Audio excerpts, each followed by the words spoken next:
Hello बच्चों, आज का टेस्ट मॉक 2 बेटा। कल आप लोगों ने मॉक 1 दिया, आप लोगों ने मिला लिया होगा। बच्चों डेली का डेली एनालिसिस करते रहो। जितना एनालिसिस करोगे फार्मूले रिवाइज होंगे, जितना फार्मूले रिवाइज होंगे उतना आप बेस्ट करेंगे। तो फार्मूलों का रिवीजन होगा बेटा। इस टेस्ट से आपके दो फायदे हैं। पहला, आपके रिवीजन बड़ा जबरदस्त होगा। एनालिसिस से दो फायदे हैं, आपको फार्मूले रिवाइज होंगे और दूसरा आपकी स्पीड बढ़ेगी। देखिएगा, दोनों चीजें, एनालिसिस से स्पीड पे भी फर्क पड़ेगा। आप ये जानेंगे कि गलतियां कहां कर रहे थे, कहां वहां रुके थे। और एक बात हमेशा याद रखना, जो मनुष्य गलतियों से सीखता है, जो गलतियों से सीख के आगे बढ़ता है, उसको कोई गिरा नहीं पाता है। ठीक है बेटा, जैसे एक होता है आप समझ से सीख रहे हैं, वह कभी भी आप क्या है, कभी कोई धोखा दे सकता है, कभी आपको गिरा सकता है, लेकिन गलतियों से सीख कर अगर आगे बढ़ेंगे तो फिर आपको कोई गिरा नहीं पाएगा। चलिए आगे चलते हैं। Mock test 02। तो मॉक टेस्ट 02 में फिजिक्स का टॉपिक बेटा, टेस्ट नंबर है SGRTS 227। पहला क्वेश्चन बेटा, पहला क्वेश्चन कैलोरीमेट्री का क्वेश्चन है। अक्सर कैलोरीमेट्री के क्वेश्चनों में बच्चों क्या होता है, बच्चे कहते हैं बड़ी दिक्कत होती है, लेकिन एक बात बेटा याद रखो, अगर आप यूनिट पे ध्यान देंगे, यूनिट पे फोकस करेंगे, तो कभी भी आपको कैलोरीमेट्री के क्वेश्चनों में प्रॉब्लम नहीं होगी। अगर आप यूनिट पे फोकस कर रहे हैं तो ठीक है भाई, यूनिट पे फोकस कर रहे हैं। तो यहां पर देखिए क्या कर रहा है, 20 gram of water 50 degree centigrade. ये देखिए 20 gram of water 8 gram of ice at -20 degree centigrade are mix together in calorimetry. What is the final temperature of mixture? Final temperature of mixture. तो देखिए वाटर का temperature तो ठीक है, water तो अपना क्या है, केवल टेम्परेचर में चेंज कर रहा है, लेकिन आइस जो है, आइस आपका स्टेट में भी चेंज कर रहा है। तो पहले आइस को -20 से लेके 0 डिग्री सेंटीग्रेड के आइस में आना पड़ेगा, फिर 0 डिग्री सेंटीग्रेड में आइस मेल्ट होगी, अब फिर 0 डिग्री सेंटीग्रेड से टी पे चलेगी। यानी कुल कहने का मतलब क्या हो जाएगा, यहां पे ध्यान दीजिए, यानी Q1 इक्वल टू क्या होता है, Q2। Heat given equal to heat taken. तो क्या होगा, पहले क्या होगा, हीट गिवन बाई वाटर कितना हो जाएगा, वाटर का मास M1 मान लेते हैं, स्पेसिफिक हीट S1 मान लेते हैं, टेम्परेचर में चेंज क्या मान लेते हैं, 50 - T मान लेते हैं, इसमें तो और कोई नहीं होगा। इसमें पहले क्या होगा, आइस -20 से 0 तक आएगी, तो -20 से 0 तक आएगी, तो ये देखिए M2 S2 और 20 - 0 कितना हो जाएगा, इंटू 20 ही होगा, 20 डिग्री सेंटीग्रेड, 20 - 0 प्लस स्टेट में चेंज होगा। ठीक है, 0 डिग्री सेंटीग्रेड पे स्टेट में चेंज होगा, अब प्लस फिर 0 डिग्री सेंटीग्रेड से टी में आएगा, तो ये क्या हो जाएगा, प्लस M2, ठीक है, S2, मतलब S2 का मतलब ये क्या हो गया, यस आइस हो गया, यहाँ यस आइस लिख देते हैं, यहाँ यस वाटर लिख देते हैं। हाँ, क्योंकि वाटर में कन्वर्ट हो गया है ना, अब वाटर में कन्वर्ट हो गया है तो ये क्या हो जाएगा, टी हो जाएगा, ये क्या हो जाएगा, टी हो जाएगा। अब देखिए यमोन आपको पता है, यमोन कितना पता है, 20 पता है। S1 वाटर का कितना दिया है, S1 वाटर का दिया है 1 कैलोरी पर ग्राम ले लेते हैं, नहीं दिया है, आइस का दिया है 1 कैलोरी पर ग्राम ले लेते हैं, 50 माइनस कितना हो गया, टी हो गया। M2 8 ग्राम दिया है और आइस का ये कितना दिया, 0.5 दिया है, N2 20 है, ये आइस का कितना है, 8 है, यल कितना है, 80 कैलोरी है, और M2 ध्यान दीजिएगा, M2 कितना है, 8 है, वाटर का कितना होगा, 1 है, और ये T है। इसको अगर आप सॉल्व करेंगे तो यहाँ पे 10 डिग्री सेंटीग्रेड आएगा। ठीक है ना भैया, तो ये याद रखिएगा, कैलोरीमेट्री का प्रिंसिपल है। ठीक, अब आते हैं दूसरा क्वेश्चन क्या कर रहा है। सेकंड क्वेश्चन कर रहा था, output of given circuit is output of given circuit in the given figure. ठीक है, तो क्या आउटपुट होगा, तो बेटा ये देखो हाफ वेव रेक्टिफायर लग रहा है, लेकिन ये देखिए पहले ही इसका रिवर्स वाइज है, मतलब आप जानते हैं कि क्या होता है, ऐसे करके ऐसे होता है। ठीक, तो अब जब पॉजिटिव वाला होगा, जैसे ये पॉजिटिव साइकिल होगा, तो ये देखो पॉजिटिव साइकिल होगा, तो ये वाला टर्मिनल माइनस होगा, तो पॉजिटिव होने की वजह से ये रिवर्स बाइस होगा, तो काम तो करेगा नहीं। लेकिन अगर माइनस होता है, ये देखिए माइनस होता है, पहले देख लीजिए, अगर ये माइनस होता है, माइनस पहले हो गया और ये प्लस हो गया, तो अब ये क्या हो जाएगा, फॉरवर्ड बाइस हो जाएगा। तो इसका मतलब पॉजिटिव साइकिल में कोई यहां पे रेक्टिफिकेशन नहीं हो रहा है, लेकिन निगेटिव साइकिल में यहां पे रेक्टिफिकेशन हो रहा है। तो क्या कहने का मतलब है, would like a half wave rectifier with negative cycle output, मतलब पॉजिटिव साइकिल में रिवर्स बाइस्ड है और निगेटिव साइकिल में ये फॉरवर्ड बाइस है, तो इसीलिए जो आउटपुट होगा वह क्या होगा, निगेटिव साइकिल इन आउटपुट होगा। ठीक है, डायोड को ध्यान से देखिएगा।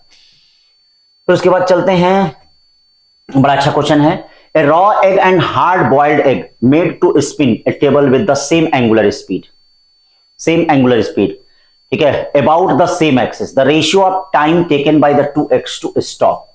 तो बच्चा ये देखो, पहले तो सेम स्पीड से चल रहे हैं, लेकिन होगा क्या, सेम एंगुलर स्पीड पहले है, लेकिन होगा क्या, सबसे पहली कंडीशन क्या होगी, आप किसका मोमेंट ऑफ इनर्शिया ज्यादा होगा, तो जो हॉलो होता है, हॉलो, उसका मोमेंट ऑफ इनर्शिया ज्यादा होता है, ये आपको पता होगा। क्यों? क्योंकि उसमें मास डिस्ट्रीब्यूशन किनारों पे होता है। तो जो कच्चा अंडा है उसमें लिक्विड फॉर्म में है, तो जब वो रोटेट करेगा तो लिक्विड सेंट्रीफ्यूगल फोर्स के कारण क्या होगा, लिक्विड सेंट्रीफ्यूगल फोर्स के कारण क्या होगा, किनारों पे भाग जाएगा। ये देखो, लिक्विड किनारों पे भाग जाएगा, हाँ, सेंट्रीफ्यूगल फोर्स के कारण लिक्विड किनारों पे भाग जाएगा। तो मास डिस्ट्रीब्यूशन किनारों पे होने की वजह से, ठीक है, कच्चे अंडे का जो है बॉइल्ड अंडे से क्या होगा, मोमेंट ऑफ इनर्शिया ज्यादा होगा। अब आप जानते हैं एंगुलर मोमेंटम क्या होगा, कंजर्व होगा, तो I inversely omega inversely proportional to क्या होता है, आई होता है। जिसका मोमेंट ऑफ इनर्शिया ज्यादा है, अब उसकी एंगुलर वेलोसिटी क्या हो जाएगी, कम हो जाएगी, यानी ओमेगा आर जो होगा वह लेस देन कितना हो जाएगा, ओमेगा आर लेस देन कितना हो जाएगा, ओमेगा बॉइल्ड। टाइम पीरियड आप जानते हैं, ओमेगा जानते हैं 2 पाई बाई टी होता है। ये देखिए 2 पाई बाई कितना होगा, T R less than 2 pi by कितना हो जाएगा, टी बी। कट गया, यानी क्या करने का मतलब है यहां पे, ये देखिए T B is less than T R हो गया, ठीक है, the ratio of time taken by the 2x to stop. ठीक है, क्या होगा इन दोनों, मतलब क्या रेशियो जाएगा, इसमें कौन सी कंडीशन जाएगी, ये आपको देखना है, कौन सी कंडीशन जाएगी। तो अब देखते हैं, यहां पे हमको टी आर बाई टीबी निकालना है, ठीक है ना भाई। तो टी आर बाई टीबी क्या हो जाएगा, T R by TB greater than क्या हो जाएगा, 1। तो ये ग्रेटर देन क्या होगा, 1 हो जाएगा, ग्रेटर देन 1 हो जाएगा। ठीक, अच्छा क्वेश्चन है, ध्यान देना। तीसरे के बाद चौथे पे चलते हैं। चौथा क्या कर रहा था, wavelength of first line of Balmer series of hydrogen atoms in lambda angstrom. चलिए, the wavelength of this line, अच्छा इसी लाइन के लिए कर रहा है, तो इसका मतलब आपको याद रखना है कि वेवलेंथ और जेड में क्या रिलेशन है। तो आप जानते हैं कि 1 बाई लैम्डा इक्वल टू क्या होता है, are Z square, 1 upon n1 square minus 1 upon क्या होता है, n2 स्क्वायर। यानी लैम्डा इनवर्सली प्रोपोर्शनल टू कितना होता है बच्चों, जेड स्क्वायर होता है। ध्यान दीजिएगा, लैम्डा इनवर्सली प्रोपोर्शनल टू कितना होता है, जेड स्क्वायर होता है। यानी लैम्डा इनवर्सली प्रोपोर्शनल टू कितना होता है, जेड स्क्वायर होता है। ये बताओ यहां पर वेवलेंथ कितनी हो रही है, ये मतलब अब क्या हो जाएगा, लिथियम में जेड क्या हो जाएगा, 3, तो लैम्डा डैश इक्वल टू कितना हो जाएगा, 1 अपॉन 3 जेड का होल स्क्वायर, या लैम्डा डैश इक्वल टू कितना हो जाएगा, लैम्डा बाई कितना हो जाएगा, 9 हो जाएगा। तो बी वाला ऑप्शन हो गया इसमें। अब देखिए इसमें 5 का, ray of light strike material slab at an angle of incidence 30 degree, if the reflected and refracted ray are perpendicular to each other then the refractive index of material। ये देखिए आप जानते हैं ब्रूस्टर लॉ में, ये देखो ये रे इंसिडेंस कर रहा है, तो इंसिडेंस करता है, तो ये देखिए ये रिफ्लेक्टेड रे है और ये क्या है, रिफ्रैक्टेड रे है, ये एंगल ऑफ इंसिडेंस आई है। तो आपको पता होगा कि म्यू इक्वल टू कितना होता है, इसमें ध्यान दीजिएगा 10 आई होता है, या म्यू इक्वल टू क्या होता है, 10 30 डिग्री होता है। 10 30 डिग्री का मतलब क्या हो गया, 1 बाई √3 हो गया। 10 30 डिग्री का मतलब 1 बाई √3 हो गया। ठीक है ना भाई। तो 5 के बाद चलते हैं छठवें क्वेश्चन पे। क्या करा है, an ideal gas undergoes thermodynamic process shown in the pressure volume diagram, the work done by the gas during the process.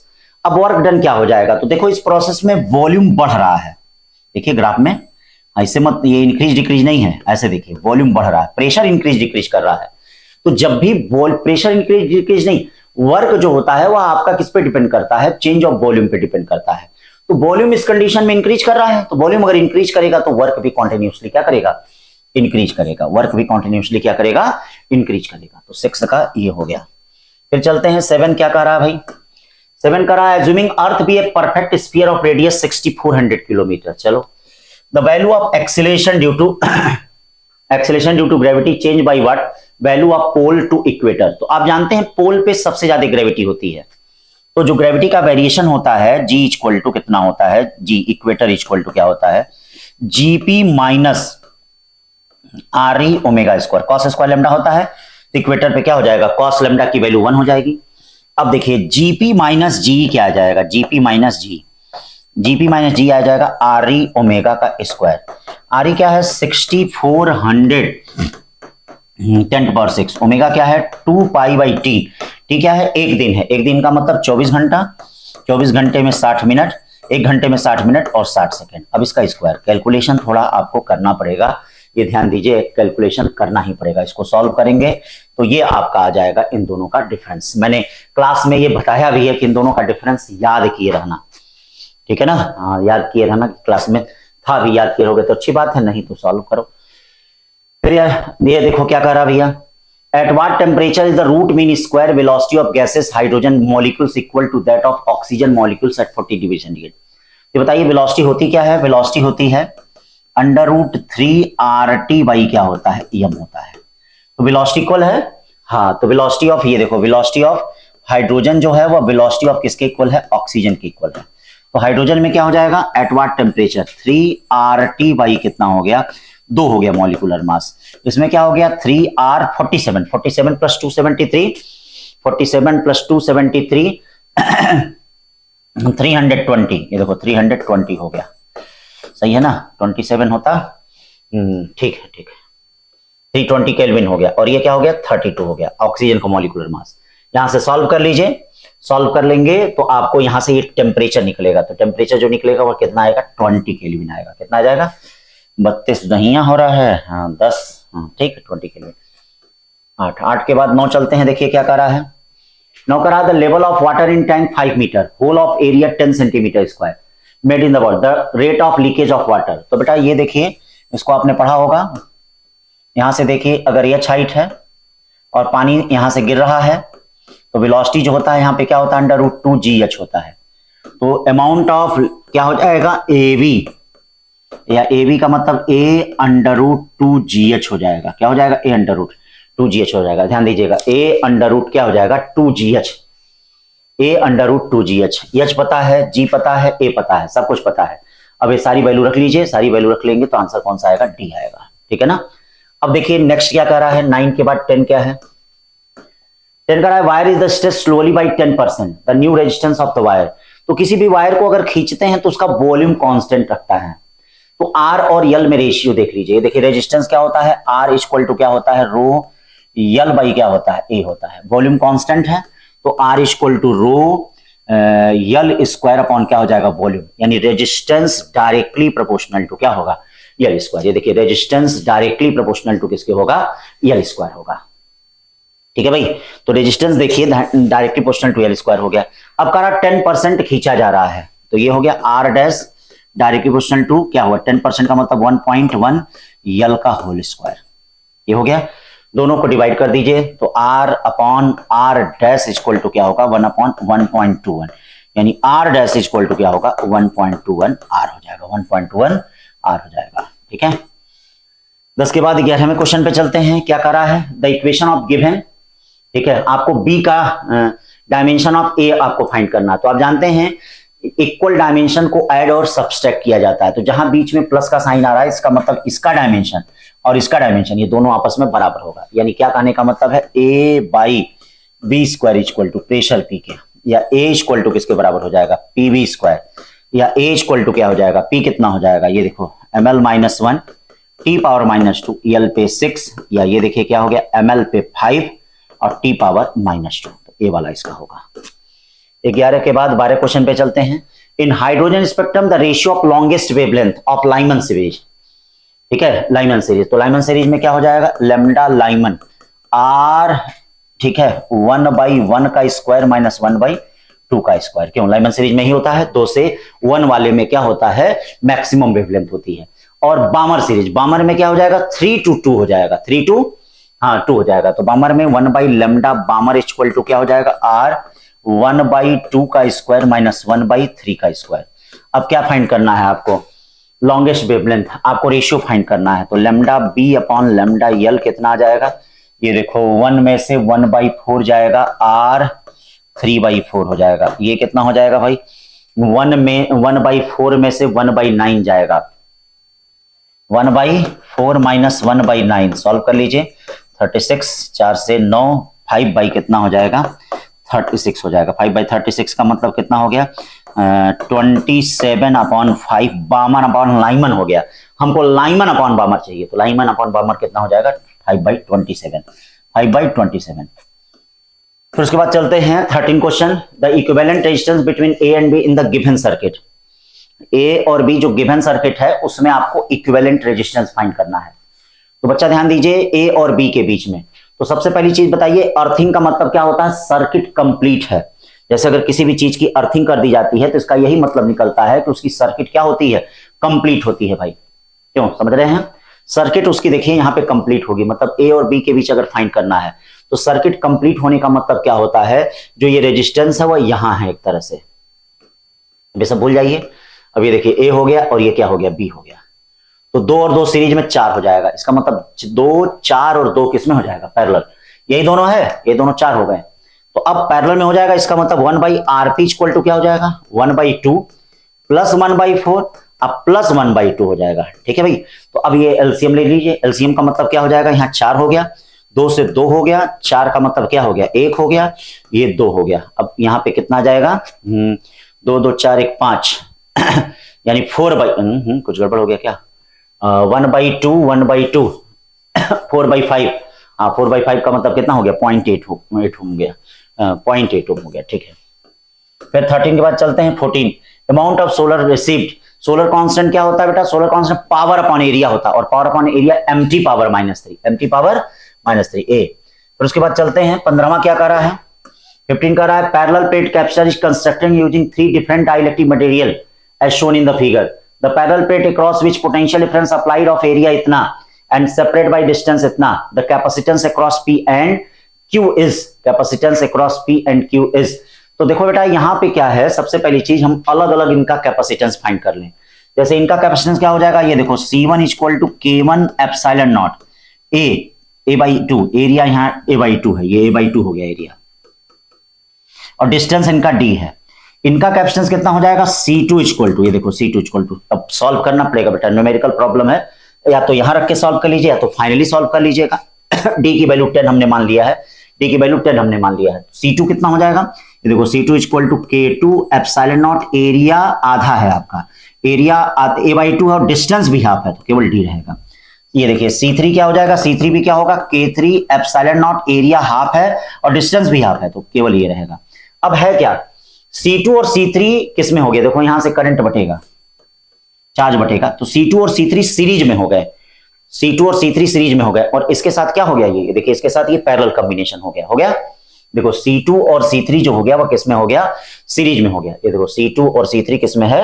हाँ, सीरीज में है। तो क्या नेट क्या हो जाएगा? ये देखिए CP equal to C2 C3 upon C2 plus C3, और प्लस कितना हो जाएगा? प्लस क्या हो जाएगा? C1। सब रख के सॉल्व कर लेना, जब सब रख के सॉल्व कर लोगे तो 6 पिकोफैरेड आएगा। ठीक है ना? हाँ, कैलकुलेशन करना पड़ेगा बेटा।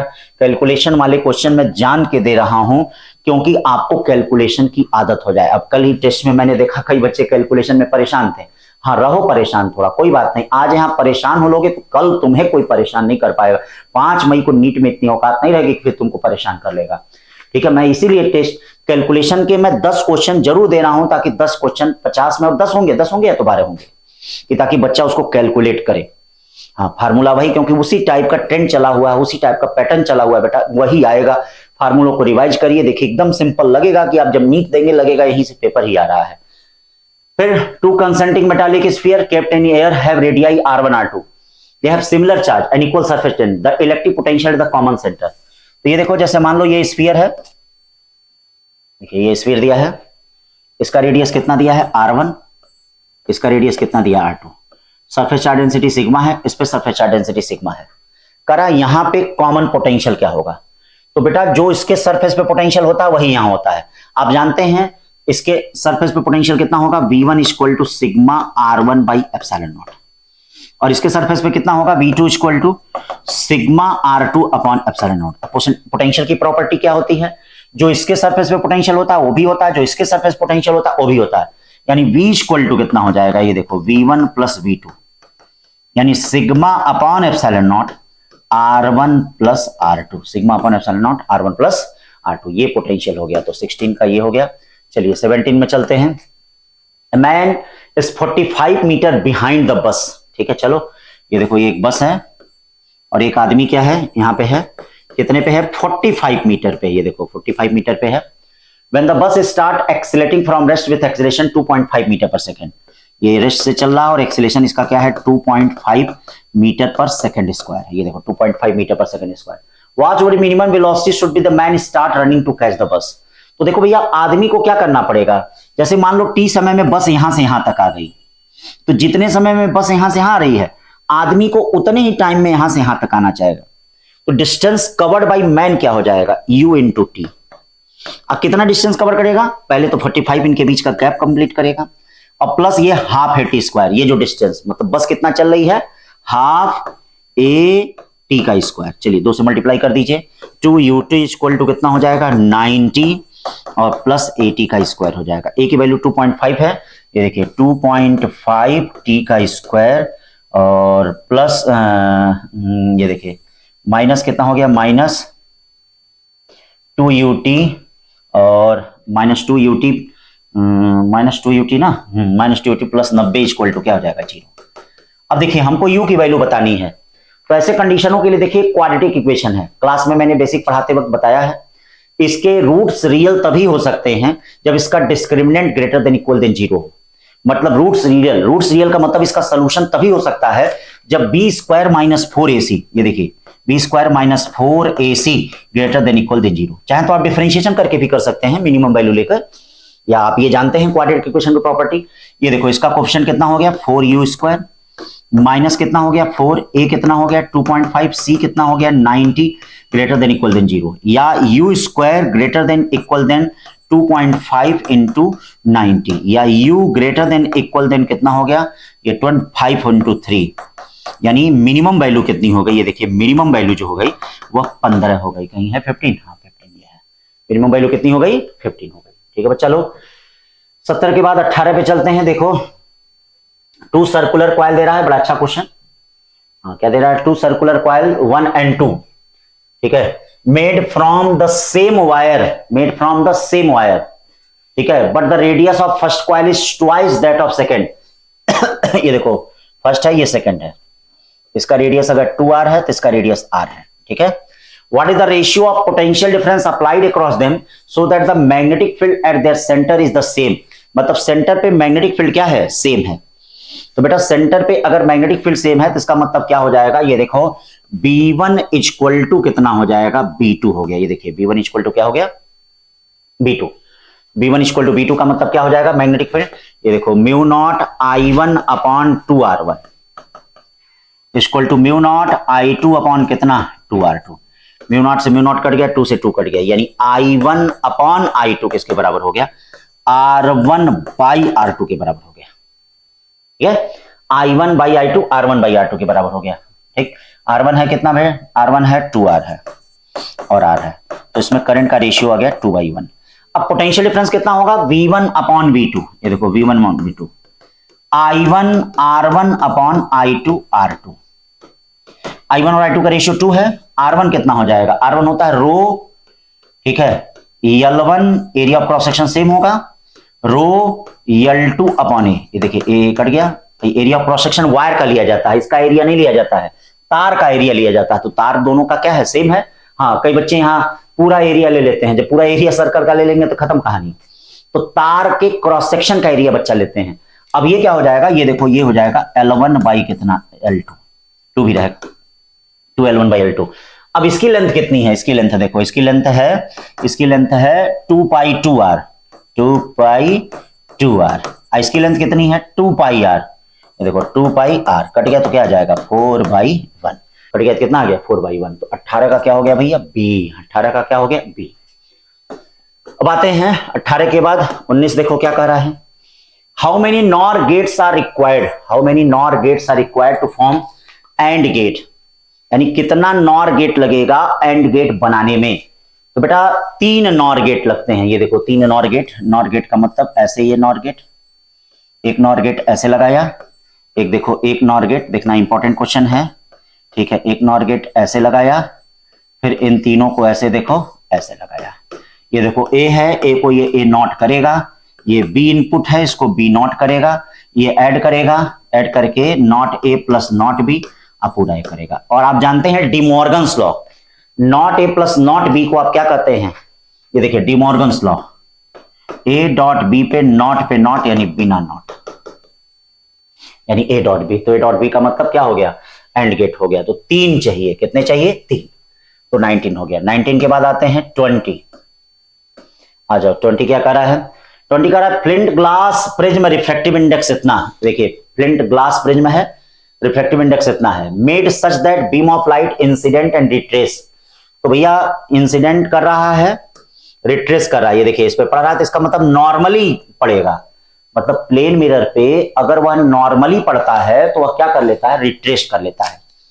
अब ये देखो ये एंगल कितना हो जाएगा, 90 हो गया, 30 हो गया, ये 60 है तो ये 60 होगा, लेकिन ये एंगल ऑफ इंसिडेंस है और एंगल ऑफ रिफ्रैक्शन ये है, तो ये अगर 60 है तो ये कितना होगा, 30। ठीक है, अब डायग्राम थोड़ा सही नहीं बना है हमारा, नॉर्मल थोड़ा अजीब टाइप का हो गया है, लेकिन तब भी ठीक है।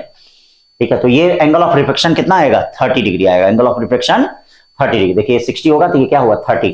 अब इन दोनों पे स्नेल्स लॉ लगा दीजिए, इन दोनों पे स्नेल्स लॉ लगाएंगे तो कितना हो जाएगा, 1 sin i इक्वल टू, ये देखिए 1 sin i इक्वल टू, ठीक है, √3 sin r, ये देखिए 1 sin i equal to √3 sin r, 1 sin i equal to sin i equal to √3 sin r कहां गया, sin r है sin 30 1/2, यानी sin i इक्वल टू √3/2, यानी ये क्या हो गया, sin 60, यानी एंगल ऑफ इंसिडेंस कितना हो गया, 60 हो गया।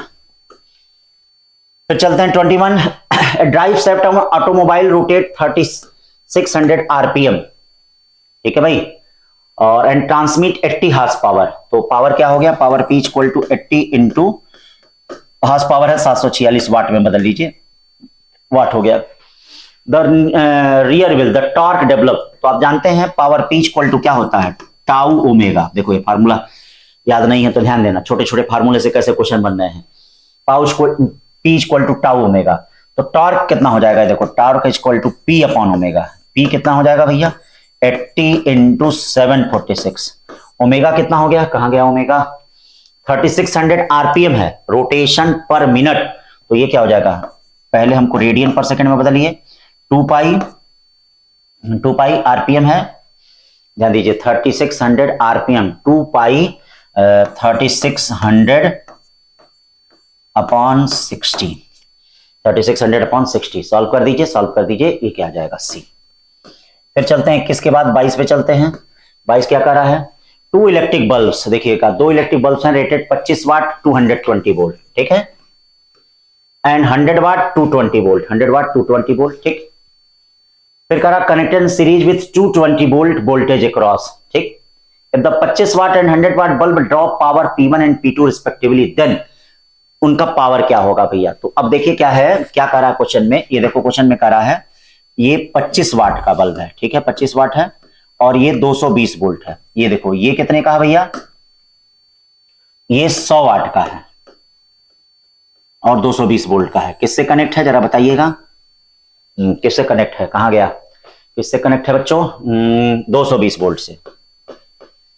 पावर ड्रॉन बताना है बेटा, तो कई तरह से कर सकते हैं आप।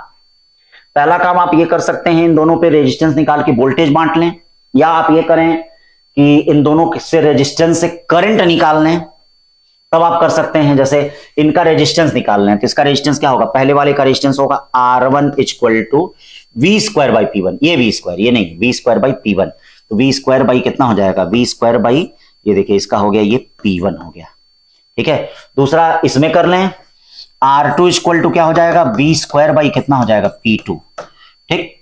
अब आप क्या कर लें, इसमें देखिए रेजिस्टेंस R1 R2 निकल गया, करंट निकाल लें, करंट आई क्या होगा, ये नेट सप्लाई ये है, V अपॉन कितना हो जाएगा, R1 plus R2, V upon R1 plus R2। अब मान लीजिए आपको क्या है, इसमें करंट बताना है, क्या बताना है, इसमें करंट, इसमें पावर डाउन बताना है। तो पहले वाले में पावर डाउन क्या हो जाएगा, I²R1 हो जाएगा। I² का मतलब क्या करेंगे, इसको चाहे तो आप यहां से भी कर सकते हैं, डायरेक्ट भी कर सकते हैं। I² का मतलब क्या हो गया, ये देखिए V², और R1 का मतलब क्या हो गया, V पे 4, तो I² की वैल्यू रखेंगे और R1 की वैल्यू रखेंगे, तो ये देखिए V पे 4 R1 प्लस R2 का होल स्क्वायर, और क्या क्या हो जाएगा, P1 हो गया, P1 क्या हो जाएगा, P1 हो गया। तो अब R1 की वैल्यू पता है, R2 की वैल्यू पता है, P1 की वैल्यू पता है, V पता है, सब पता है। P2 इक्वल टू भैया ऐसे निकाल दीजिए, P2 इक्वल टू I² क्या हो जाएगा, R2 आई स्क्वायर R2 हो जाएगा। तो R2 कितना हो जाएगा भाई, ये देखिए R2 कितना हो जाएगा, R2 हो गया, ये भी B पे 4 हो गया अपॉन R1 प्लस R2 का होल स्क्वायर, और यहां क्या आ जाएगा, यहाँ P2 आ जाएगा, क्या आ जाएगा P2। तो सबको रख के फाइंड करेंगे तो ये वाला ऑप्शन आ जाएगा। कैलकुलेशन थोड़ा करना पड़ेगा, बिना कैलकुलेशन के नहीं लगेगा। 23 क्वेश्चन करा, सॉलिड सिलेंडर है, मास 3 kg है, देखिए मास 3 kg है, rolling on horizontal surface, rolling on with velocity 4 metre पर second. If the collides with the horizontal spring of force constant इतना, the maximum compression produce by spring is, maximum compression कितना produce होगा। तो अगर rolling motion है तो बेटा rolling motion में क्या हो जाएगा, half mv square 1 plus K square by R square equal to क्या होगा, हाफ के एक्स स्क्वायर हो जाएगा। ये देखिए अगर रोलिंग मोशन है तो half mv square 1 plus K square by R square equal to half K X square हो जाएगा, इक्वल टू कितना हो जाएगा, हाफ के एक्स स्क्वायर हो जाएगा। अब सारी वैल्यू रख दीजिए, सारी वैल्यू का मतलब m भी दिया है, देखिए b भी दिया है, K square by R square solid cylinder का कितना होता है, ये देखो ये के अलग है, ये के अलग है, ये रेडियस ऑफ गायरेशन वाला के है 1/2 होता है, तो ये 1 प्लस 1/2 रखेंगे तो कितना हो जाएगा 3/2 mv स्क्वायर, और ये देखिए के एक्स स्क्वायर सब दिया है, यहां से x की वैल्यू निकाल लें, ए वाला आएगा। ठीक है, तो इसके बाद चलते हैं 24 क्या कह रहा बेटा, यूनिफॉर्म सिलेंडर है, radius r and length l।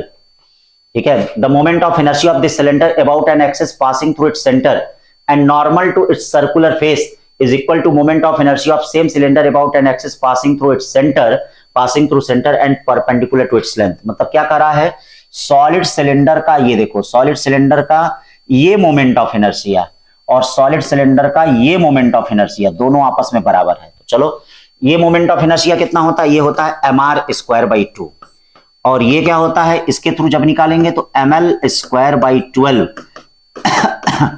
Plus mr square by क्या होता है 4, इसके थ्रू याद है ना। अब यहां से आप l की वैल्यू निकाल सकते हैं, तो l की वैल्यू निकालेंगे तो क्या आ जाएगा, √3 r आएगा। 24 के बाद 25 पे चलते हैं, 25 क्या कर रहा है, ये देखिए यंग स्लिट एक्सपेरिमेंट में क्या है, इंटेंसिटी आई है स्क्रीन पे, तो ये देखो जो स्क्रीन पे इंटेंसिटी होती है वो मैक्सिमम इंटेंसिटी होती है बच्चा, क्या होती है, यानी आई मैक्स इक्वल टू किसके बराबर होता है, देखिए आई मैक्स किसके बराबर होता है, 4i के बराबर होता है। तो ये क्वेश्चन में दिया है आई मैक्स कितना दिया है, और ये आई इंडिविजुअल इंटेंसिटी है। तो अब ये बताओ दो स्लिट हैं, तो अगर एक को हमने बंद कर दिया तो अब जो इंटेंसिटी रहेगी वो कितनी रहेगी, आई। ठीक है, तो ये दिया है क्वेश्चन में आई मैक्स की वैल्यू, मतलब ये इंडिविजुअल इंटेंसिटी ऐसे दिया है, आई मैक्स ये कितना दे दिया है, आई दे दिया है, और रिजल्टेंट इंटेंसिटी कितनी होती है 4i डैश। मान लीजिए एक वेव की इंटेंसिटी आई डैश है, एक वेव की इंटेंसिटी आई डैश है, तो जब इसको बंद कर दिया तो ये तो खत्म हो गया, अब बचा क्या, आई डैश ही तो बचा, तो आई डैश की वैल्यू पूछ रहा है, तो आई डैश की वैल्यू कितनी हो जाएगी, i/4। देखना बड़ा अच्छा क्वेश्चन है, क्लास में भी डिस्कस किया था। ठीक है, 25 के बाद चलते हैं 26 क्वेश्चन पे, angular momentum of an electron orbiting in the third orbit of an atom. Third orbit का मतलब क्या हो जाएगा बेटा, L equal to NH upon कितना हो गया 2π, n की जगह 3 रख दीजिए, h अपॉन 2π पता ही है, C आ जाएगा। 26 के बाद 27 पे चलते हैं, देखना अच्छा क्वेश्चन है, आ सकता है। Consider the junction diode is ideal, the value of current in the figure is, यानी वैल्यू ऑफ करंट आपको बताना है, value of current in the figure is, यानी value of current in the figure is. तो current क्या होता है बेटा, potential difference upon total resistance, potential difference upon, ये देखिए करंट आई इक्वल टू क्या हो जाएगा, पोटेंशियल डिफरेंस। पोटेंशियल डिफरेंस का मतलब 5 में से 3 गया, कितना बचा 8, हाँ पोटेंशियल डिफरेंस है, माइनस माइनस प्लस हो जाएगा, अपॉन कितना हो गया 8000, तो 8000 का मतलब कितना हो गया 10 मिली एम्पियर। ठीक है, अब देखिए हॉरिजॉन्टल रेंज क्या कर रहा है, ये देखिए horizontal range and maximum height of projectile are equal. तो हॉरिजॉन्टल रेंज कितना होता है u square sine 2 theta upon g, और मैक्सिमम हाइट कितनी होती है u square sine square theta upon कितनी होती है 2g। ये देखिए इक्वल है, और ये क्या हो जाएगा 2 sine theta cos theta equal to sine theta upon कितना 4 साइन स्क्वायर थीटा, एक से एक कट गया, ये देखिए tan थीटा इक्वल टू कितना हो जाएगा, ये 2 होगा 4, या theta equal to tan inverse 4, theta equal to tan inverse 4 हो गया। 28 के बाद 29 पे चलते हैं, क्या कर रहा है, p type semiconductor which of the following statement is false, electron, अरे पहले मिल गया फॉल्स इलेक्ट्रॉन्स आर मेजॉरिटी थोड़े होते हैं, इलेक्ट्रॉन्स क्या होते हैं, माइनॉरिटी होते हैं, इलेक्ट्रॉन्स आर माइनॉरिटी होती हैं। देखिए electrons are minority carriers and penta, यही गलत है, तो इसका मतलब जो गलत है वही क्या है आपका यहाँ सही है। ठीक है 29, आगे बढ़ने की जरूरत ही नहीं है। When a photon is accelerated through 2 volt, then its kinetic energy, इसकी kinetic energy कितनी हो जाएगी, kinetic energy कितनी होती है QV। ये देखिए Q का मतलब आपको पता ही है 1.6 into 10 power minus 19, और ये देखिए 2, इसका मतलब 3.2 into 10 power minus 19। 30 के बाद 31 चलते हैं, क्या है, 2 statements are given below, non-polar molecules do not have permanent dipole moment। एकदम सही कह रहा है, जो पोलर मॉलिक्यूल होते हैं वो परमानेंट डाइपोल मोमेंट रखते हैं, non polar permanent dipole moment नहीं रखता है। ये किसी एक्सटर्नल इलेक्ट्रिक फील्ड के जब संपर्क में आता है तब जाके डाइपोल मोमेंट रखता है। ठीक है, तो फर्स्ट सही है। सेकंड क्या कर रहा है, non polar molecules the centre of positive and negative charge are coincide, एकदम सही कर रहा है। नॉन पोलर मॉलिक्यूल के केस में सेंटर जो होता है दोनों का एक दूसरे से क्या करता है, कोइंसाइड करता है। तो स्टेटमेंट फर्स्ट सही है, सेकंड भी सही है। फिर क्या कहा जा रहा है भैया, ये देखिए करंट आई और टाइम का ग्राफ दिया गया है। ये देखिए करंट आई और टाइम का ग्राफ दिया है, करंट आई और टाइम का ग्राफ दे दिया है। Which one of the following is the correct variation of voltage with time. तो करंट आई और टाइम का ग्राफ दिया है बेटा, तो ध्यान दीजिए। सबसे पहली चीज आप जानते हैं E इक्वल टू क्या होता है, -L/dI/dt। तो याद रखना इसका स्लोप क्या है, इसका स्लोप बेटा पॉजिटिव और कांस्टेंट है। तो इंड्यूस्ड ईएमएफ इसका क्या होगा, इंड्यूस्ड ईएमएफ इसका निगेटिव और कांस्टेंट होगा। तो ये देखो निगेटिव और कांस्टेंट यहां बना रहा है। इसका स्लोप निगेटिव है, तो जब स्लोप निगेटिव होगा तो माइनस माइनस प्लस हो जाएगा, तो ईएमएफ प्लस हो जाएगा। तो इसका कौन सा ग्राफ है, डी वाला ग्राफ है। ठीक, तो अब 32 के बाद 33 चलते हैं। 33 क्या कर रहा है, करा Young modulus of material of wire the elongation strain is 2%, then the energy stored in the wire per unit volume. तो एनर्जी स्टोर्ड कितनी होती है बेटा, ठीक है, half Young modulus into strain का स्क्वायर। किसका स्क्वायर, स्ट्रेन का स्क्वायर। तो स्ट्रेन का स्क्वायर है, देखिए यंग मॉडुलस आपको पता ही है, स्ट्रेन भी पता है, 2% स्ट्रेन है, 2/100 पता है, रख के सॉल्व कर दीजिए, ए आ जाएगा। 33 के बाद 34 क्वेश्चन क्या कर रहा है, बड़ा अच्छा क्वेश्चन है, आ सकता है। An electromagnetic radiation has an energy of इतना, then the radiation belong to the region of, मतलब किस रीजन में इसका रेडिएशन आ रहा है। तो आपको सबसे पहली चीज सबका इलेक्ट्रोमैग्नेटिक वेव का सबका आपको क्या है, वेवलेंथ मालूम होना चाहिए। गामा रेज का वेवलेंथ 0.1 एंगस्ट्रॉम तक होता है, एक्स रे का 0.1 से लेके 100 तक होता है, यूवी का 100 से लेके 4000 एंगस्ट्रॉम तक होता है। तो अब यहां पर देखिए सबको पहले हम क्या करते हैं, हमारे पास एक ही फार्मूला है, 12400 अपॉन ये देखिए लैम्डा एंगस्ट्रॉम में आएगा, और ये क्या आएगा इलेक्ट्रॉन वोल्ट में। तो ये कितना दिया है, 13.2 इंटू 10⁻³ दिया है, 12400 अपॉन लैम्डा। तो लैम्डा इक्वल टू क्या हो गया, 12400 अपॉन 3, ये तो 13×9 यानी 0.9 यानी लगभग 1 एंगस्ट्रॉम आ रहा है। और एक्सरे का रेंज क्या होता है, 0.1 एंगस्ट्रॉम से 100। तो कौन सी वेव होगी, एक्सरे। कौन सी वेव होगी, एक्सरे। फिर 34 के बाद 35 देख लीजिए क्या कहा जा रहा है। A brass sphere of mass 5 gram is heated in the furnace to a temperature इतना, and then place in the large ice block, the mass of ice will be melt in the process will be, specific heat of brass दे दिया है। ये देखिए तो अब ये बताइए 500 डिग्री सेंटीग्रेड है, ब्रास स्फीयर, मास 5 kg। ठीक है, तो heat given by brass equal to heat taken by ice. तो हीट गिवन बाई ब्रास कितना हो जाएगा, 5, स्पेसिफिक हीट कैपेसिटी की कितनी है 500, और किसके संपर्क में आ रहा है, आइस के संपर्क में। तो ये चेंज ऑफ टेम्परेचर 500, और ये देखिए Q2 ये क्या हो रहा है, इसमें स्टेट में चेंज हो रहा है, M2 इनका लेटेंट हीट कितना हो जाएगा 336। सबको सॉल्व कर दीजिए, M2 की वैल्यू यहां पे आ जाएगी 3.72 kg। 35 के बाद 36 चलते हैं। 6 microfarad capacitor is change to 360 volt. ठीक है, 6 microfarad capacitor is change to कितना 360 वोल्ट। ये 360 वोल्ट है, कितना वोल्ट है 360 volt. If its plates is joined through a resistance, then the heat produced in the resistor is, तो ये बताइए कितना हीट हो जाएगा, U equal to half cv²। Solve करेंगे डी आएगा। ठीक है भाई। r is the radius of earth and g is the acceleration due to gravity earth surface, then the mean density. तो अब आपको देखिए स्मॉल g क्या रिलेशन पता है, स्मॉल g g अपॉन कितना हो गया r²। अब देखिए मास क्या होता है 4/3 पाई r³ रो अपॉन कितना हो जाएगा re का स्क्वायर, इससे ये कट गया। अभी बताइए re इक्वल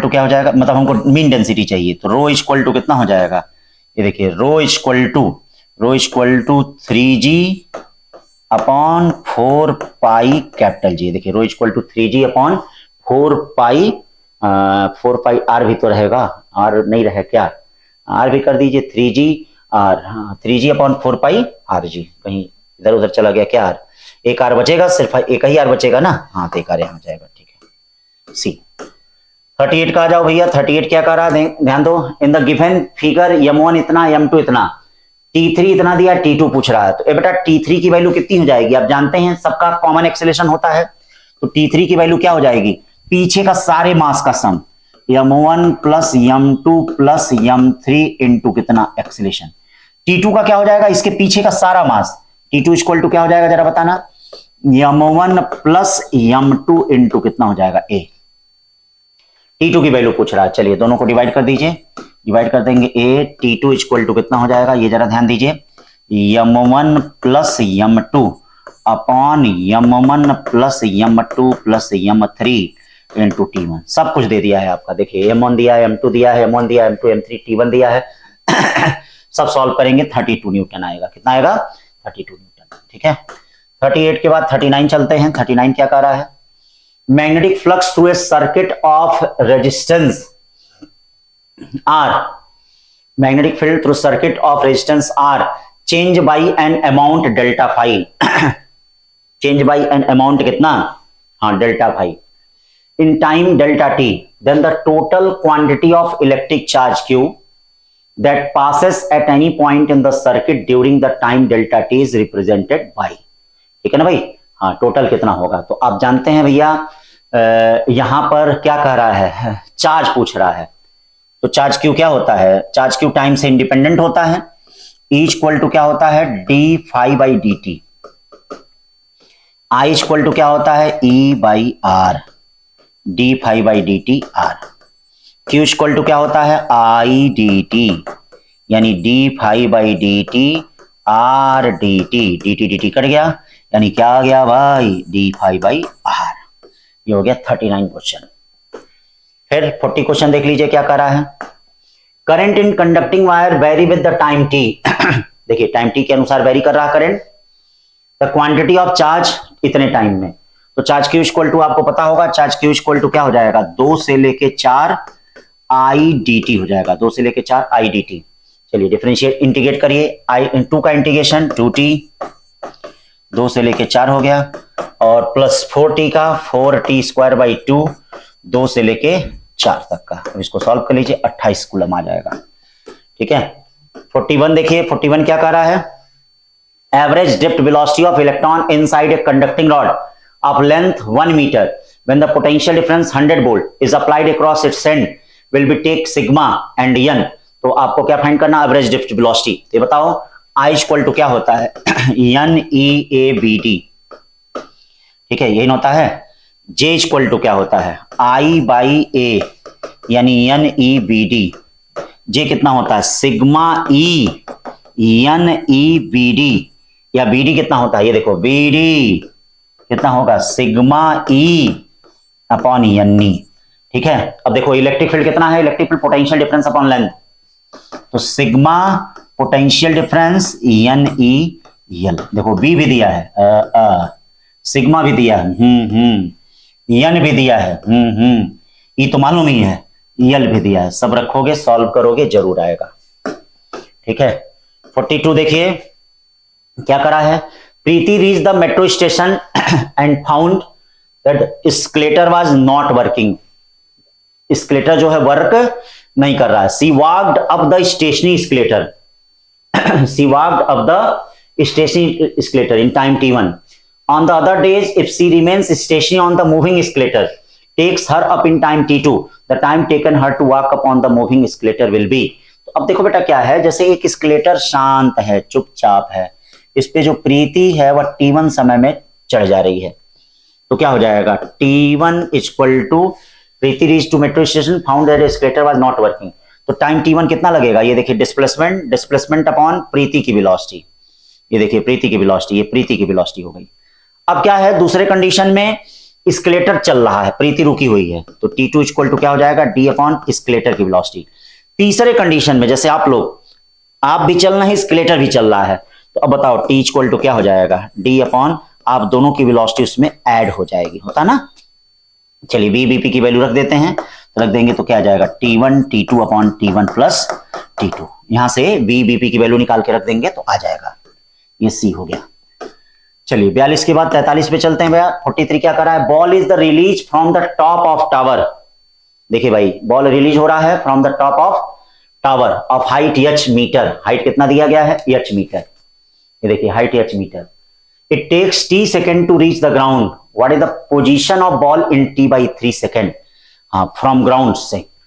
तो t/3 सेकेंड का मतलब ये देखिए 1/3 सेकेंड पूरी हाइट ये है, तो t/3 सेकेंड में कितना आएगा, h dash equal to h/9 आएगा, आपको पता है ना, h equal to half gt square, ठीक है, पूरी जर्नी का समय हो जाएगा। अगर t/3 रखेंगे तो कितना आ जाएगा, h dash equal to h/9। हमको यहां से हाइट निकालना है, तो पूरी हाइट में से h/9 निकाल दीजिए, तो पूरी हाइट में से निकाल देंगे तो कितना आ जाएगा, 8h/9 आ जाएगा, 8h/9। तो ये 43 के बाद 44 चलते हैं। A wire of resistance 10 ohm is the bent to a form of a complete circle. Find its resistance between two diametrically opposite point. यहां देखिए आपको क्या फाइंड करना है, इक्विवेलेंट रेजिस्टेंस।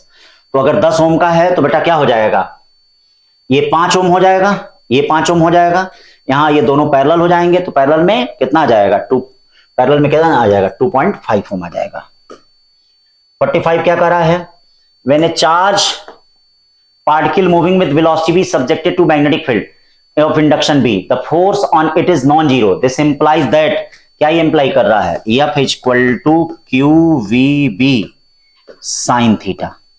अब देखिए थीटा अगर 0 और 180 को छोड़कर कुछ भी हो तो फोर्स नॉन जीरो होगा, लेकिन अगर थीटा 0 और 180 हो तो याद रखिएगा फोर्स क्या हो जाएगा, 0। तो कौन सा हो जाएगा इसमें, B। Angle between them can have any value than 0 और 180, ठीक है, bn होगा, हाँ bn देख लिया, हाँ b है। म्यू नॉट एप्सिलॉन नॉट का प्रोडक्ट 1 बाई क्या होता है, c स्क्वायर, इसका आंसर क्या होगा, d। 47 two electric bulb mark 30 watt and कितना 30 वाट, ये देखिए ये है 30 वाट, 220 वोल्ट, ठीक।